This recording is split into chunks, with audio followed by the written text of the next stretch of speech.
Hello साथियों, नमस्कार। आप देख रहे हैं आपका अपना YouTube channel DS Mishra official और आपके अपने चैनल पर इस बहुत ही महत्वपूर्ण वीडियो सेशन में आपका हार्दिक स्वागत है। और इस खास वीडियो में मैं बात करने वाला हूं कि जैसा कि आप जान रहे हैं कि सभी शिक्षकों के ट्रांसफ़र को लेकर के जो नई गाइडलाइन आई है, वह भले ही गाइडलाइन में ये तय नहीं है कि आखिर किन शिक्षकों का ट्रांसफ़र एग्जैक्ट कब होगा, लेकिन इस ट्रांसफ़र की प्रक्रिया जो है वह शुरुआती चरणों की शुरू हो चुकी है, आप ये भी जान रहे हैं।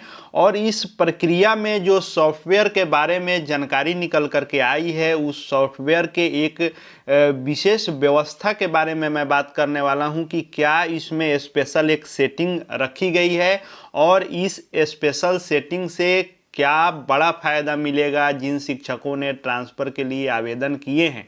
तो इसी पर विशेष बात होगी, तो वीडियो महत्वपूर्ण होगा, अंत तक मेरे साथ बने रहेंगे। और यदि चैनल से अब तक नहीं जुड़े होंगे तो चैनल को सब्सक्राइब करके बेल आइकन को प्रेस कर लेंगे ताकि आगे भी शिक्षा जगत एवं शिक्षकों से संबंधित हर महत्वपूर्ण वीडियो आप देखते रहें। तो आप जान रहे हैं कि इसमें जो प्रोसेस है यह कई दौर से गुजरने के बाद आपका ट्रांसफ़र होना है, जिसमें सबसे पहला है कि डीओ डीपीओ के द्वारा किसी भी शिक्षक के ऊपर किसी प्रकार का एक्शन यदि हुआ है तो डिपार्टमेंटल एक्शन ऑप्शन उनको मिल रहा है, उसके तहत उनको ई शिक्षा कोष पर अपलोड करना है। उसके बाद यह जाएगा जो 16 पदाधिकारी प्रतिनियुक्त किए गए हैं फॉर्म की स्क्रूटनी के लिए, उनके पास जाएगा। जिनके पास जिन शिक्षक का फॉर्म जाएगा रैंडमली उनको उस फॉर्म की स्क्रूटनी करनी है और स्क्रूटनी करने के बाद जो 3 ऑप्शन उनको मिलेंगे, ओके, उसके बाद फेवरेबल कंसिडरेशन या फिर नॉट ओके, ये 3 जो ऑप्शन उनको मिलेंगे उसमें कोई भी वो अपने आपके आवेदन के अनुसार, वो अपने फैसले के अनुसार कोई 3 विकल्प में से एक आपको देंगे। उसके बाद यह फिर आ जाएगा जिला शिक्षा पदाधिकारी के हैंड में और उनके द्वारा शिक्षकों का ट्रांसफ़र किया जाएगा। और ट्रांसफ़र करने के बाद वह फिर चल जाएगा रिक्ति और स्कूल आवंटन के साथ कि किस रिक्ति पर किनका स्कूल आवंटन हुआ है। फिर चल जाएगा, एक स्थापना समिति बनाई गई है स्टेट में, वहाँ चल जाएगा, अंतिम मुहर वहीं से लगेगा। फिर वहाँ से आ जाएगा जिला शिक्षा पदाधिकारी कार्यालय, जहाँ से 7 दिनों के अंदर में संबंधित शिक्षक का स्थानांतरण करके विद्यालय में पदस्थापन करा देना है। यह प्रोसेस है और सारा काम जो है सॉफ्टवेयर के माध्यम से होना है, मैनुअली कुछ नहीं होना है, आप ये भी जान रहे हैं। अब सॉफ्टवेयर में क्या किया गया है कि एक कोड सिस्टम लगाया गया है। यह कोड सिस्टम क्या काम करेगा कि किसी भी शिक्षक की पहचान जो जिला में आवेदन वहाँ से आएगा फॉरवर्ड होकर, जहाँ जिला शिक्षा पदाधिकारी को ट्रांसफ़र के लिए रिक्ति और रिक्ति के विरुद्ध ट्रांसफ़र के लिए स्कूल आवंटन करना है शिक्षकों का, या फिर इनके द्वारा जो शुरू में किसी एक्शन से संबंधित डिपार्टमेंटल एक्शन का कार्य करके जो 16 पदाधिकारी को भेजा जाएगा जो फॉर्म का स्क्रूटनी करेंगे, तो चाहे यह 16 सदस्यीय कमेटी हो या फिर डीओ डीपीओ हो, इन सभी की भूमिका है इस ट्रांसफ़र में।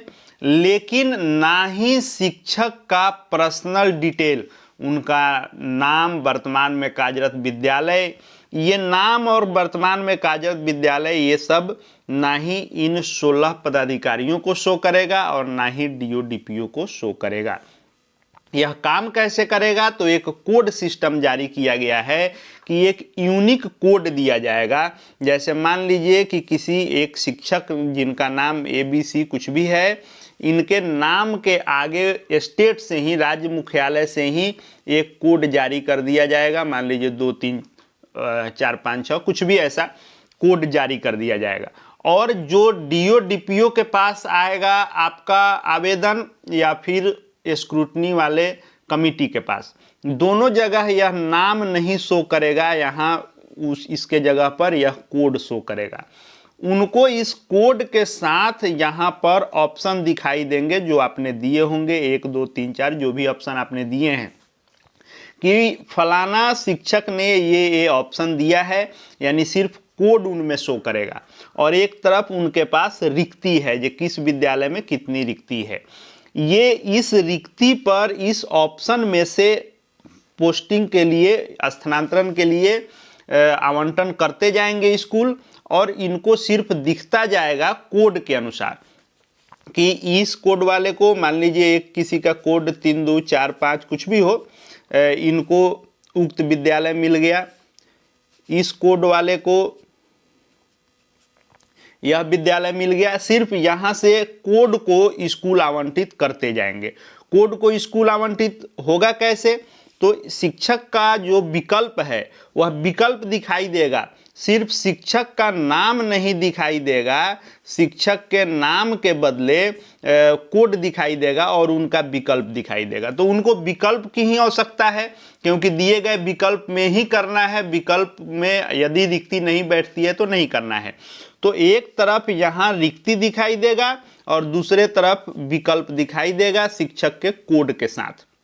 बस उनको करना यह है कि जहां पर यहाँ रिक्ति बन रही है और वह ऑप्शन यहाँ पर है जिस भी शिक्षक ने ऑप्शन दिया है, तो उपरोक्त रिक्ति पर इस ऑप्शन में से भरते जाना है, लेकिन ऊपर में सिर्फ शिक्षक का कोड ही शो करेगा, डीओ डीपीओ या कोई भी स्क्रूटनी वाले पदाधिकारी हैं। अब बाद में फिर कैसे पता चलेगा कि किनका कहां पर ट्रांसफर हुआ? तो जब सारी प्रक्रिया कर ली जाएगी तो उसके बाद यह जब राज्य मुख्यालय में जाएगा, स्थापना समिति जब अंतिम मुहर लगाएगी, उसके बाद जब जिलों को भेजा जाएगा पदस्थापन के लिए, तब कोड को डिकोड कर दिया जाएगा। जो पहले उक्त शिक्षक का जो कोड यहाँ बना था, अब इस कोड को रिप्लेस कर दिया जाएगा और उनका नाम आ जाएगा। यानी पहले यहाँ मान लीजिए नाम है और यहाँ कोड है, तो नाम को हटा करके कोड भेजा गया था जिले में, फिर जिला से पूरा काम करके भेजा गया, तब अंतिम जब आएगा तो कोड के जगह पर नाम शो करके आएगा और उस नाम के शिक्षक को आवंटित विद्यालय में डीओ डीपीओ पदस्थापन की कार्रवाई करेंगे, ट्रांसफर करके उस विद्यालय को भेजेंगे।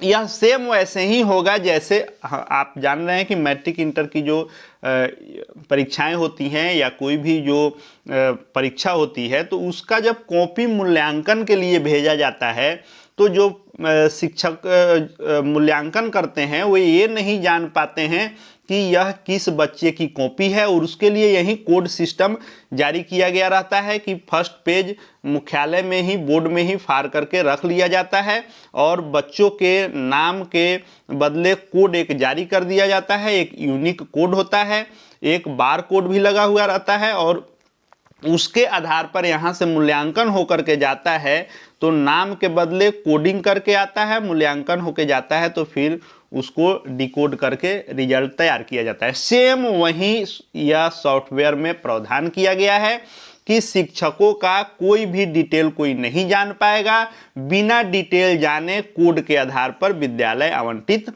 करते जाना है डीओ डीपीओ को। बाद में जब वहाँ से राज्य से फाइनल होकर आएगा तब फिर उनको नाम मिलेगा।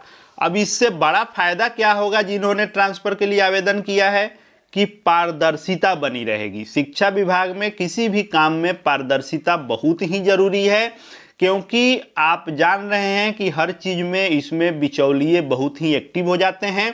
इसलिए यह पारदर्शिता लाने के लिए की गई है और इस सिस्टम से पारदर्शिता बनी रहेगी और इसके लिए किसी भी व्यक्ति को ये नहीं पता चलेगा कि किस शिक्षक के आवेदन में हम यह ट्रांसफ़र का कार्य कर रहे हैं, ताकि जिले इत्यादि में कोई अपना विशेष पैरवी नहीं कर सके।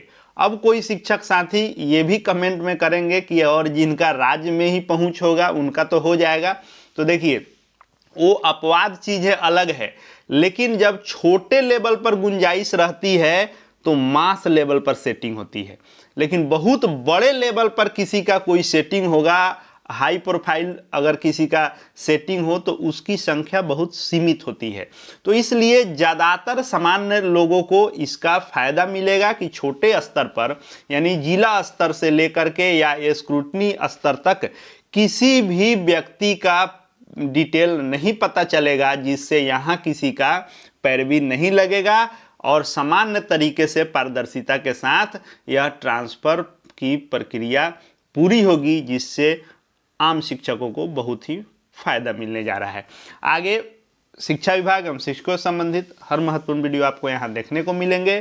ट्रांसफ़र को लेकर के जो भी अपडेट आएंगे वह आपको यहाँ निश्चित रूप से देखने को मिलेंगे। चैनल से जुड़ जाएंगे, चैनल को सब्सक्राइब करके बेल आइकन को प्रेस कर लेंगे। साथ ही साथ हमारे Telegram channel DS Mishra official से भी जुड़ जाएंगे ताकि शिक्षा विभाग के हर अपडेट आपको मिलते रहे। इस वीडियो को देखने के लिए आपका बहुत बहुत धन्यवाद।